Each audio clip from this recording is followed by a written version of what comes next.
오늘 4월 15일 고난주간 금요일 새벽 예배의 말씀입니다.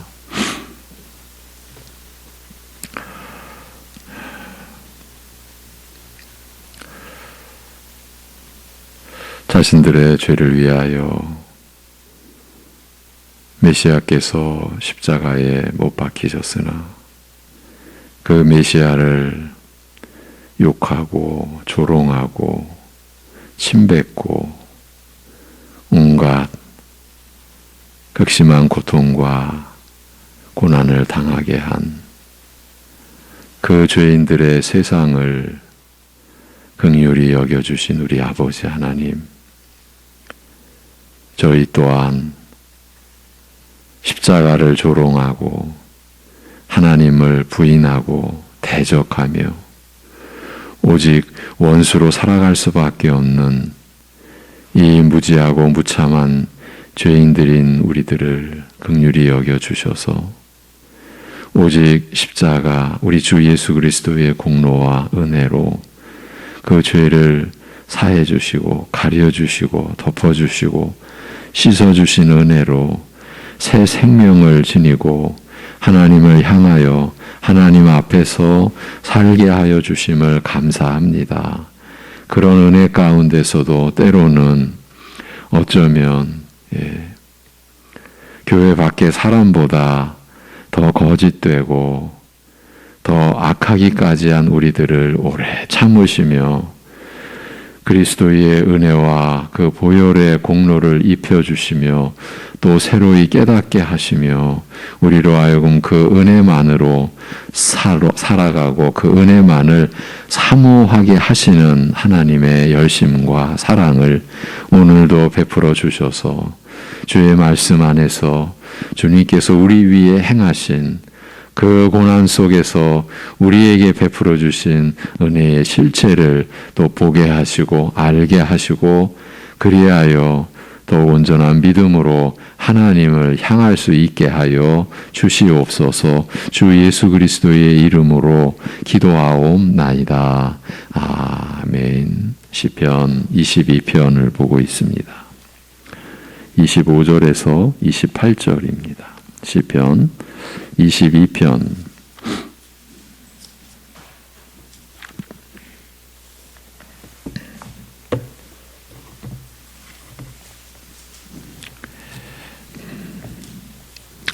25절에서 28절 시편 22편 25절에서 28절을 우리 같이 보도록 하시겠습니다. 다 같이 큰 회중 가운데에서 나의 찬송은 주께로부터 온 것이니 주를 경외하는 자 앞에서 나의 서원을 갚으리이다. 겸손한 자는 먹고 배부를 것이며 여호와를 찾는 자는 그를 찬송할 것이라. 너희 마음은 영원히 살지어다. 땅의 모든 끝이 여호와를 기억하고 돌아오며 모든 나라의 모든 족속이 주의 앞에 예배하리니 나라는 여호와의 것이요 여호와는 모든 나라의 주제심이로다. 아멘. 내 하나님이여 내 하나님이여 어찌 나를 버리셨나이까. 이렇게 시편 22편은 시작이 됩니다. 누가 보아도 십자가에 못 박히신 예수 그리스도를 가리키고 그 메시아를 말씀하는 시편이라는 것을 알 수가 있습니다. 21절까지 해서 그 메시아께서 받으실 고난을 상세히 언급한 다음 그 고난이 가져온 결과가 무엇인지에 대해 22절부터 언급한다고 했습니다. 22절은 첫째로 메시아께서 낮아지셔서 어느 무리의 인간들과 한 몸처럼 연합체가 되셨다는 것과 그런 특성을 가진 교회를 세울 것이라는 의미였고 23, 24절은 지난 시간의 내용이죠. 먼저 유대인들 중에서 하나님의 백성 될 자들을 부르실 것이며 하나님은 야곱을 이스라엘로 만드시는 분이시며 성삼위 하나님의 협력이 그런 교회를 세워가심으로 만들어 가심으로 하나님을 찬송함이 마땅하다는 의미였습니다. 메시아께서 죽기까지 순종하심으로 죄인들의 대표자가 되셨고 그분을 믿음으로 말미암아 이 땅에 교회가 세워지되 유대인들이 먼저 부름받을 것이요 거기에는 성삼위 하나님의 협력이 기반이 되어 있으므로 하나님을 찬송하며 하나님의 말씀을 듣는 것이 마땅하다는 말씀이었습니다. 이것이 교회라는 그런 의미였습니다. 이런 흐름으로 기록된 다음 오늘 본문에서는 이제 하나님의 교회가 이방인들에게까지 확장된다는 것을 말합니다. 그러니까 이 말씀에 따라서 그리스도의 복음이 이방인들에게까지, 그러니까 우리에게까지도 확장되어 온 그 역사를 이미 십자가에 못 박히시기 전 1000년 전에 다윗을 통해 이렇게 하나님께서는 계시하셨던 거죠. 예언하셨던 것이죠. 그리고 그대로 이루어진 것이고요. 이제 오늘 본문 25절 큰 회중 가운데에서 나의 찬송은 주께로부터 온 것이니 주를 경외하는 자 앞에서 나의 서원을 갚으리이다. 바로 이 서원이 교회 신자의 서원이 아니라 메시아의 서원이라는 점을 우리가 시편 66편 주일 예배 말씀 안에서 확인했고 이 22편 이 구절을 이 25절을 우리가 보았었고 그것이 사실은 계기가 되어 올해 고난주간 시편 22편을 보게 된 것입니다. 그러니까 여기 나의 서원은 사람의 하나님 앞에서의 서원을 가리키는 말이 아니라 우리 위해 낮아지셔서 이 사람이 되셔서 우리의 죄값을 다 치르시기 위하여 그 십자가의 길을 가신 우리 주님 메시아의 서원이라는 거죠. 그것을 갚겠다 그 말씀입니다. 큰 회중은 많은 사람들의 모임을 의미하는 말로 구원받은 백성들과 교회를 뜻합니다. 그리고 그 말씀, 그 큰 회중이라는 그 말씀이 주를 경외하는 자들과 27절에 땅의 모든 끝과 모든 나라의 모든 족속이라는 말들과 병행으로 사용되고 있습니다. 이것은 메시아의 고난으로 세워지게 될 교회의 범위가 어디까지가 되는가를 말하는 구절입니다. 메시아의 고난으로 말미암아 유대인뿐만 아니라 온 세상 모든 민족에게까지 구원 얻을 자들이 생겨나게 될 것이라는 말입니다. 그리고 그 교회 안에서 많은 사람들과 함께 부르는 내 찬송이 주님으로부터 나온다고 말씀합니다. 이 말씀은 주님께서 나를 구원하셨기 때문에 주님을 찬송하게 되었다라는 뜻입니다. 이 찬송은 하나님의 은총에 대한 반응인 것이죠. 그러니까 여기서 내 찬송은 메시아께서 교회 안에서 그 구원받은 그 성도들과 함께 찬송한다라는 그런 의미죠. 우리가 이미 앞에서 살폈던 내용입니다. 그래서 하나님 아버지께서 나를 구원하셨기 때문에 그 하나님을 찬송한다 그런 의미죠. 그 큰 회중을 병행으로 주를 경외하는 자들이라고 말하면서 그들 앞에서 나의 서원을 갚으리라고 말합니다. 서원을 갚는다는 것은 서원제를 완성하고 성취한다라는 말로 메시아께서 자신을 속죄 제물로 바치시는 것이 율법에서 예표한 서원제 혹 서원 화목 제물의 의미를 완성시킨다라는 말입니다. 서원제는 화목 제물의 일종으로서 그 바친 제물을 하나님 앞에서 나누어 먹음으로써 제물을 드린 자가 하나님께 받아들여졌으며 하나님 앞에서 하나님과 화평케 되었음을 의미하는 제사입니다. 그 제사를 메시아께서 자신의 피로, 자신의 죽음으로 완성하신다는 겁니다. 이것이 메시아의 서원입니다. 즉 21절까지에 나타난 그 극심한 고난이, 그 말할 수 없는 고통의 그 죽음이 서원제를 성취하는 그 제사인 것입니다. 그것이 사람들로 하여금 하나님을 찬송하는 일을 가능케 한다라는 것입니다. 우리가 하나님을 예배하며 하나님께 찬송을 드리는 것이 곧 우리 메시아의 그 서원제를 완성하신 그 죽음의 공로와 은혜 위에서 가능하다, 이루어지는 것이라는 것입니다. 우리가 하나님을 찬송하면서 이런 의미, 이런 토대, 이런 은혜를 우리가 기억하고 하나님께 찬송을 드리는 것이죠. 그 백성들이 찬송하는 일에 있어서 메시아의 죽음이 결정적인 역할을 한다라는 것입니다. 그 죽음 때문에 찬송을 올리는 것입니다. 우리가 찬송을 얼마나 가볍게 여겼는지 돌아보지 않을 수가 없는 거죠. 그래서 어떤 일이 일어납니까? 26절에서 이렇게 말합니다. 겸손한 자는 먹고 배부를 것이며 여호와를 찾는 자는 그를 찬송할 것이라. 너희 마음은 영원히 살지어다. 메시아가 성취하신 그 서원으로 인해서, 메시아의 피, 메시아의 죽음으로 인해서 어떤 일이 일어나는가? 이와 같은 일이 일어난다라는 겁니다. 여기서 겸손한 자는 가난한 자로 번역되는 말입니다. 가난한 자가 먹고 배부를 것이라고 합니다. 그것이 무슨 의미인가를 설명하기를 여호와를 찾는 자는 그를 찬송할 것이라는 겁니다. 가난한 자는 여호와를 찾는 자와 병행되고 먹고 배부를 것이라는 말은 그를 찬송할 것이라는 말과 병행입니다. 그리고 그것의 궁극적인 의미를 너희 마음이 영원히 살 것이라고 말씀합니다.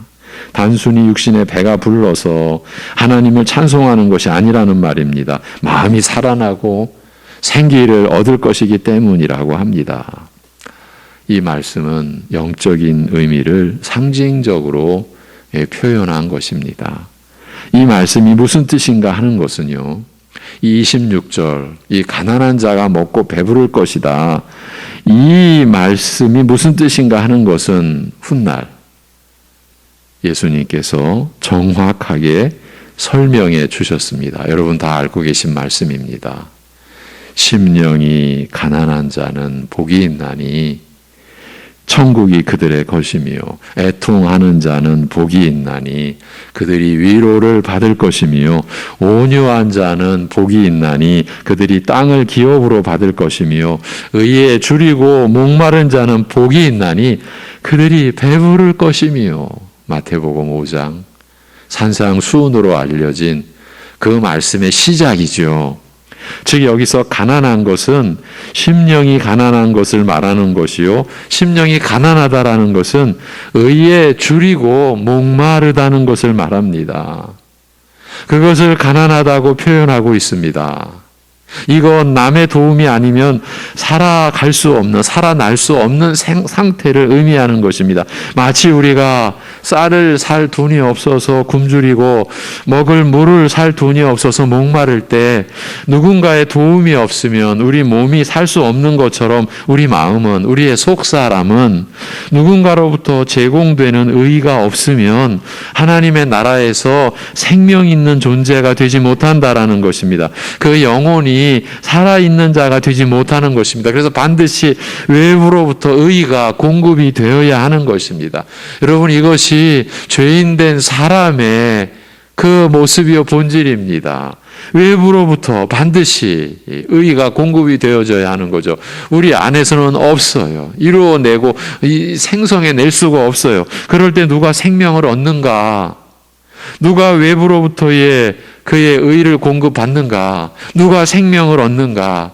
가난한 자라고 말씀하는 거예요. 가난한 자. 다시 말하면 자기 안에 의가 없어서 죽을 수밖에 없다는 것을 깨닫고 그것이 자기 죄 때문인 줄 알고 애통해하며 하나님 앞에 겸손히 의를 구하고 찾는 자, 곧 온유한 자, 그가 하나님께 겸손히 그 은혜를 구하는 자들이 구원을 얻게 된다. 생명을 얻게 된다. 의를 얻게 된다. 그 의로 배부르게 된다라는 것입니다. 즉 메시아의 고난은 심령이 가난하여 애통하는 자들에게 생명을, 그 의를 허락해 주는 제물 역할을 감당할 것이라는 말입니다. 그래서 많은 사람들이 하나님을 찬송하며 하나님의 이름을 두려워하는 자들이 될 것이라. 메시아의 고난은 그런 모양으로 하나님 나라를 세워가는 원동력이 될 것이라는 말입니다. 실로 교회를 이렇게 세워가신다라는 것입니다. 우리가 이번 주간에 확인했지 않습니까? 이 큰 회중이 이 시편 22편에서의 이 대회, 큰 회중을 히브리서 2장에서는 교회라고 아예 지칭을 했죠.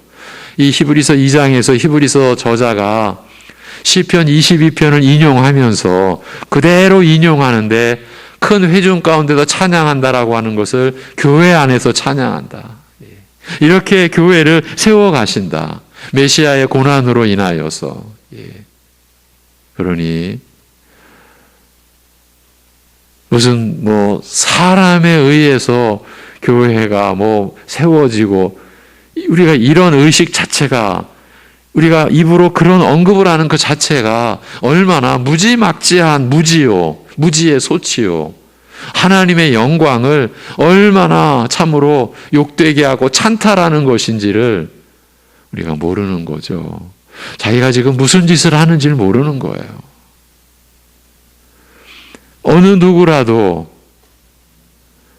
그 한 교회 아니면 그 한 시대의 교회에 어떤 선한 말씀에 어떤 그 은혜와 영향력을 끼쳤다 할지라도 그저 하나님의 손에 들린 막대기에 불과한 거예요. 하나님께서 쓰셔서 그 일에 참여하게 되고 쓰임 받은 것 뿐인 거죠. 손에 들린 막대기가 마치 주인 행세하는 거나 똑같은 거예요. 그런 비유를 말씀해 놓고 있죠. 교회 성경 안에서는요. 우리가 그런데 그런 짓을 얼마나 많이 해왔는지 우리 돌아봐야 되겠죠. 여러분, 메시아의 고난이 그리고 고난 중에 서원하신 것이 이루어져서 성취되어져서 교회를 세워가신다. 사람들을 이런 모양으로 구원하신다는 것이죠. 마태복음 5장에서 예수님께서 이 구절을 들어 이 시편 22편의 구절을 들어 산상수훈의 첫 설교로 삼으신 것은 교회의 기반이 바로 여기서부터 이 사실을 알고 그대로 고백하는 곳으로부터 시작된다라는 의미였습니다. 그래서 심령이 가난한 자가 이제 애통해하며 오직 하나님의 은혜만을 구하는 온유한 자로서 의에 줄이고 목마른 자로서 결국은 배부르게 되는 것이 어제 말씀드린 야곱이 이스라엘이 되는 거죠. 자기 육신의 것으로 자신의 술수로 하나님 나라의 축복까지도 얻어내겠다고 하는 그 야곱의 술수가 철저히 무너질 때 이스라엘로 감히 하나님과 싸워서 이겼다는 하나님께서 그런 이름을 주신 그런 이스라엘로 우리가 세워지는 그런 은혜를 입는 거죠. 그러면 그런 식으로 사람들을 주의 백성 삼으시는 일이 어디까지 이루어질 것인가, 그 범위가 어디까지인가에 대해서 다윗은 이렇게 말합니다. 27절입니다. 땅의 모든 끝이 여호와를 기억하고 돌아오며 모든 나라의, 그러니까 열방의 모든 족속이 주의 앞에 예배하리니. 땅의 모든 끝이라고 하고 또 다른 말로 모든 나라의 모든 족속이라고도 합니다. 땅 끝은 물리적인 의미의 끝이 아니고 온 세상 구석구석을 다 포함하는 말입니다. 모든 나라의 모든 족속이라고 다시 표현한 것이 그런 의미입니다. 이 말은 다른 공로 아무것도 없어도 여호와 하나님의 나라에 들어와 영생을 누릴 자들이 모든 이방인들에게서도 나오게 될 것이라는 말입니다. 이 말씀으로 인해 이방인들 속에서 교회가, 우리도 그 교회에 속한 거죠. 그리고 지금도 그 복음의 선교가 이루어지고 있는 것이 이 말씀을 따라서 이 말씀을 성취하시려는 그 성령님의 역사 속에서 선교의 역사가, 전도의 역사가 지금도 일어나고 있는 거죠. 역사의 어느 날인가 메시아께서 그의 서원제를 완성하시는 날에 우리는 알고 있죠. 예수님께서 십자가에 못 박히시고 죽으시는 그날에, 그리고 사흘 만에 부활하시는 그날에, 그리고 하나님 보좌 우편에 오르시는 그날에, 그리고 성령님을 보내주시는 그날에, 그것을 빌미로 하여 하나님의 백성 되는 길이 활짝 열려서 온 세상 모든 민족이 하나님의 백성이 될 날이 올 것이라는 말입니다. 복음은 이제 이스라엘 민족만의 것이 아니라 세상 모든 민족의 것이 되리라는 것입니다. 예수님께서 부활 승천하신 후 제자들에게 오직 성령이 너희에게 임하시면 너희가 권능을 받고 예루살렘과 온 유대와 사마리아와 땅 끝까지 이르러 내 증인이 되리라고 하신 말씀은 그런 뜻이었습니다. 성령께서 독특한 현상으로 임재하시고 그날로부터 복음이 온 세상으로 퍼져 나갈 것이라는 말입니다. 여러분, 성령께서 독특한 현상으로 임재하셨다. 오순절 성령 강림은 구약 역사 속에서 구원받은 백성들도, 우리 믿음의 조상들도 성삼위 하나님의 은혜 속에, 역사 속에, 그 성령의 역사 속에 구원받으신 거예요. 그런데 오순절 성령 강림이 왜 독특하냐, 왜 특별하냐? 메시아께서 죽으시고 부활하시고 승천하시고 하나님 보좌 우편에서 보내신 성령님의 역사로 이 구약의 모든 예언의 역사가 이제 성취되는 교회의 역사가 시작되는 것이므로 독특한 오순절 성령 강림, 그렇게 임하시는 것이다. 이렇게 이해를 해야 되는 거예요. 구약에는 성령의 역사가 없었다. 그러면 구원받은 사람이 한 사람도 없었다. 그 말인 것입니다. 그러니 오순절 성령 강림을 개인의 어떠한 체험으로 가져오는 것이 얼마나 무지막지한 하나님의 말씀과 이 전 역사를 동원하셔서 우리를 구원하시는 하나님의 경륜을 짓밟는 행위가 되는 거예요. 예. 그렇게 예수님께서 죽으시고 부활하심으로 임하신 그 성령께서 독특한 현상으로 임재하시고 그날로부터 복음이 온 세상으로 퍼져 나갈 것이라는 말이에요. 이것이 사도행전의 역사잖아요. 그리고 사도행전의 역사는 끝나는 그러한 기록으로 끝나지 않잖아요. 예. 하나님의 나라와 그에 관한 그리스도의 복음이 계속 전해지는 것으로 일단은 마무리되잖아요. 그것이 지금도 계속되는 거죠. 온 세상으로 복음이 퍼져나가는 거예요. 그 말씀은 바로 이 시편 말씀과 똑같은 것이자 성취였습니다. 예수님께서는 또 다른 구절에서도 이 점을 언급하셨습니다. 요한복음 17장 20절 21절, 요한복음 17장 다른 말로 겟세마네의 기도, 다른 말로 대제사장의 기도라고 불리죠. 그 요한복음 17장 20절 21절에서 내가 비옵는 것은, 그러니까 지금 겟세마네의 기도입니다. 십자가에 못 박히심을 바로 목전에 두시고 유월절 만찬 그 뒤에 기도하시는 그 내용이죠. 마지막 유월절 만찬 뒤에 내가 비옵는 것은 이 사람들만 위함이 아니요 또 그들의 말로 말미암아 나를 믿는 사람들도 위함이니. 이 사람들은 누구예요? 그 제자들, 사도들, 이들만 위함이 아니요 또 그들의 말로 말미암아 나를 믿는 사람들도 위함이니. 아버지요, 아버지께서 내 안에, 내가 아버지 안에 있는 것 같이 그들도 다 하나가 되어 우리 안에 있게 하사 세상으로 아버지께서 나를 보내신 것을 믿게 하옵소서라고 기도하신 것이 바로 이것입니다. 그들의 말로 말미암아 나를 믿는 사람들도 위함이라. 즉 사도들의 복음 전파를 받아 예수님을 믿는 모든 이방인들도 하나님과 하나 하나가 되는 복된 일이 있게 해달라는 그 기도였던 겁니다. 교회와 우리의 구원은 메시아의 이런 고난과 이런 기도의 성취로 하나님께서 그 기도에 응답하신 은혜의 결과로 우리에게 구원이 이루어지는 것이죠. 이렇게 메시아의 고난과 기도가 이방인의 구원까지도 가능하게 하는 것입니다. 메시아께서 극심한 고통과 죽음으로 자신을 속죄 제물로 바치면서 기도하신 바, 그 내용은 바로 유대인뿐만 아닌 이방인들까지도 믿음으로 구원 얻는 일이었던 것입니다. 그러면 모든 이방인들이 다 무조건 하나님의 백성이 되는 겁니까? 물론 아닙니다. 그들 중에서 어떤 특징을 보이는 자들이 주의 백성이 된다고 말씀합니다. 그것을 여호와를 기억하고 돌아오며 라고 말하고 또 다른 말로는 주의 앞에 예배한다고 합니다. 그들이 이방인 중에서 하나님의 백성이 되는 자들입니다. 이 구절이 참된 회개의 특성, 그 특징을 보여주는 거예요. 땅의 모든 끝이 여호와를 기억하고, 이것은 우선 사람들이 하나님을 잊어버렸다라는 그 현실, 그 사실을 전제로 말씀하고 있는 거죠. 모든 나라, 모든 사람들이 하나같이 하나님을 잊어버렸다라는 것입니다.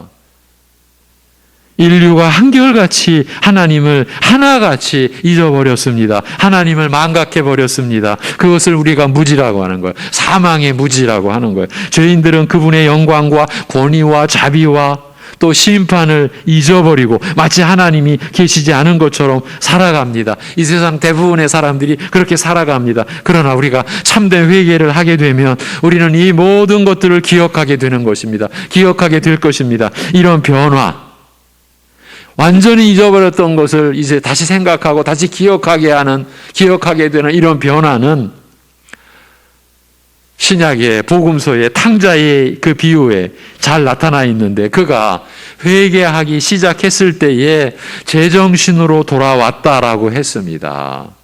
그가 죄로 인하여 비참한 처지에 처했을 때 무슨 고백을 했습니까? 이 탕자가 누가복음 15장이죠. 내 아버지에게는 양식이 풍족한 품꾼이 얼마나 많은가. 이제 아버지를 기억한 거예요. 아버지를 버리고 떠났던 탕자 아닙니까? 그런데 그 죄악 가운데서, 그 처절한 고통 가운데서 이제 아버지의 집을 기억한 거예요. 내 아버지에게는 양식이 풍족한 품꾼이 얼마나 많은가. 나는 여기서 주려 죽는구나. 내가 일어나 아버지께 가서 이르기를, 아버지, 내가 하늘과 아버지께 죄를 지었사오니 지금부터는 아버지의 아들이라 일컬음을 감당하지 못하겠나이다. 나를 품꾼의 하나로 보소서 하리라. 이렇게 말했죠. 이렇게 죄와 함께 있을 때의 비참한 말로에 비해 하나님과 함께 할 때의 그 영광과 부요함을 다시 기억해내는 것입니다. 기억하는 것이 첫째입니다.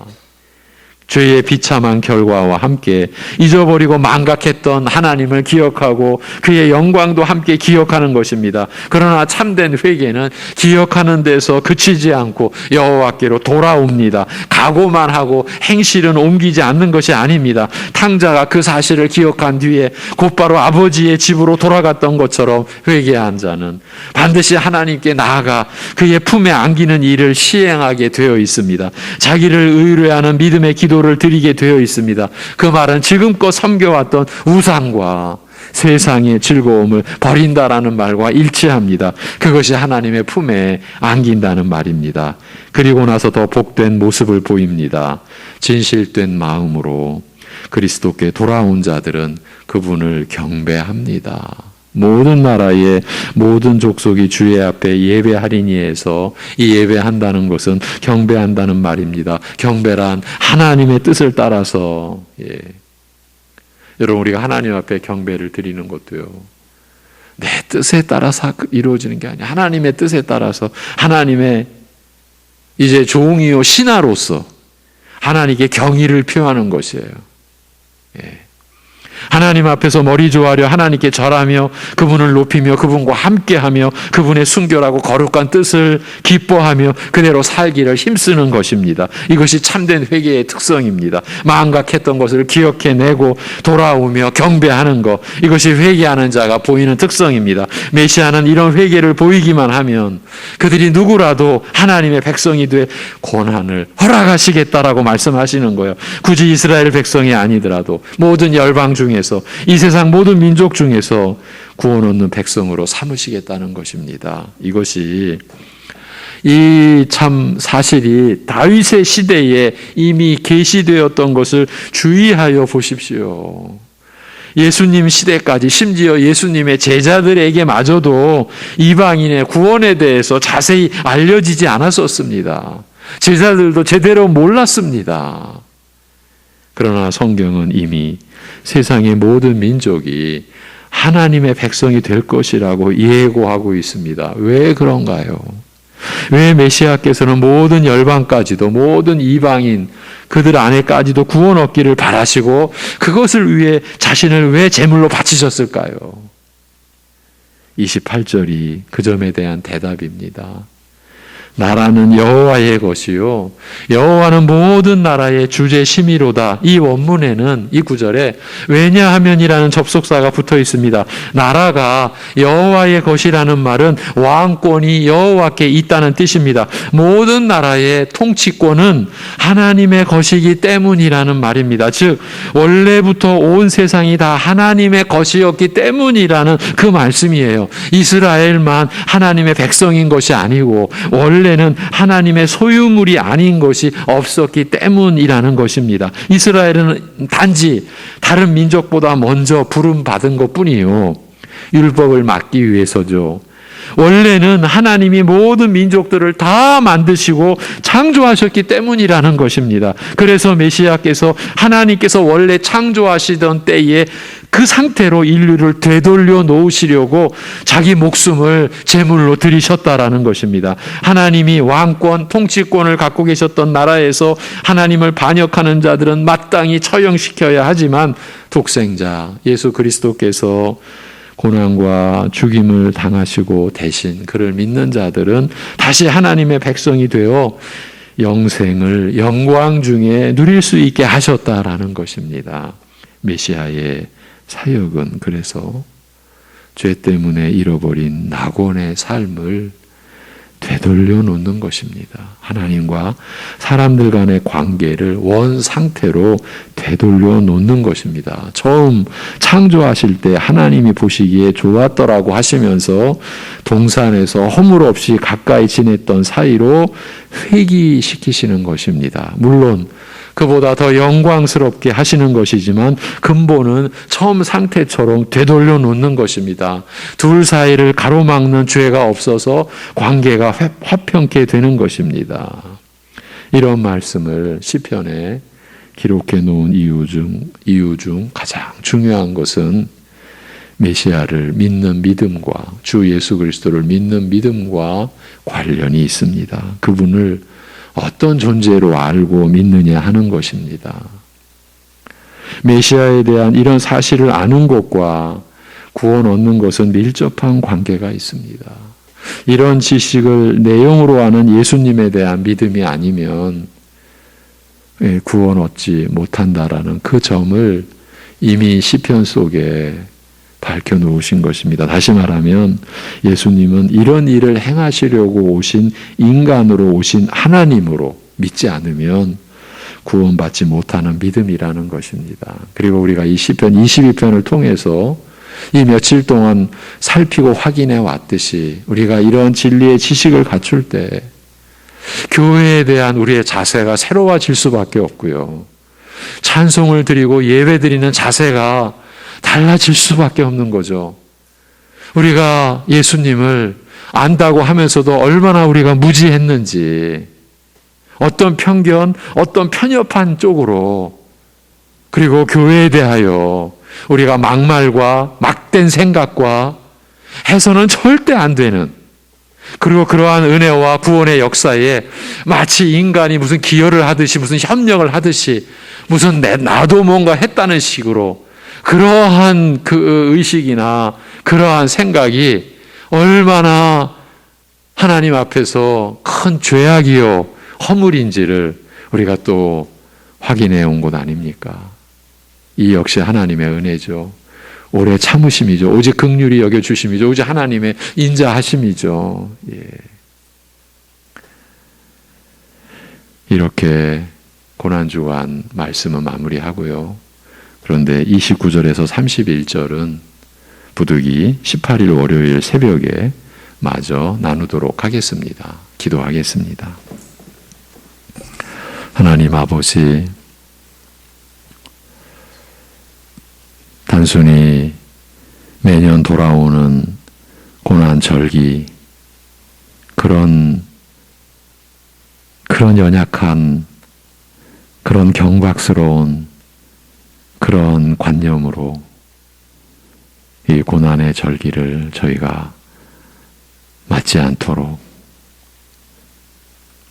우리의 구원의 시작이 그리스도요, 그 끝도 그리스도이신, 그리고 그리스도께서 십자가에 못 박히심이 우리에게 일어난 이 새 생명의 역사의 근본이요, 토대요, 기본이 됨을 우리가 믿음으로 하나님을 향하여 사는 내내 더 그리스도를 알고 그리스도의 그 고난의 신비와 그 부활의 권능에 우리가 참여하는 더 간절한 사모함을 가지고, 그리하여 그리스도의 고난이 이루신 교회 안에서 우리가 반드시 새로워져야 되고 변화되어져야 되고, 그 변화된 열매, 회개에 합당한 열매를 맺어가는 그러한 우리의 생애여야 하는 그러한 간절함을 가지고 우리가 주의 말씀과 그 말씀에서 계시된 주님의 은혜와 실제로 역사 속에서 성취된 주님의 십자가의 못 박히심에 그 서원 제물로 성취하신 그 제사의 완성의 그 공로와 은혜를 우리가 입음으로 믿음으로 호흡하고 하나님을 예배하고 살아가는 것을, 그래서 우리가 하나님을 섬기고 서로를 사랑하며 살아가는 것이 우리의 공로가 아니라, 자랑이 아니라 오직 우리의 자랑은 십자가에 못 박히신 우리 주 예수 그리스도만을 우리가 자랑하며 그것을 나타내며 그 복음을 부끄러워하지 아니하며, 그것이 교회에 이 땅에 존재하는 이유요, 교회에 지체된 우리 성도들이 믿음으로 하나님을 경배하고 예배하며 살아가는 그 본분이요 도리임을 더 온전히 깨달아가는 교회가 되고 우리가 되도록 인도하여 주시옵소서. 주님의 은혜를 우리가 경시하고 교회를 경시하고 이 생명의 말씀을 경시했던 우리의 죄악과 허물을 긍휼히 여겨주시고 용서하여 주시옵시고 그 죄를 사하여 주시옵시고, 우리가 더욱 겸손히 가난한 심령이 가난한 자 되어 온유한 자 되어 오직 주님의 은혜 말을 더 사모하고 더 구하며 그 본 바탕이 우리의 삶의 모든 행실과 입술의 말을 드러내고 나타내게 하는 근원이 되고 기반이 되고 토대가 될 수 있게 인도하여 주시옵소서. 모든 것을 주님께 의탁하오며 우리 주 예수 그리스도의 이름으로 기도하옵나이다. 아멘.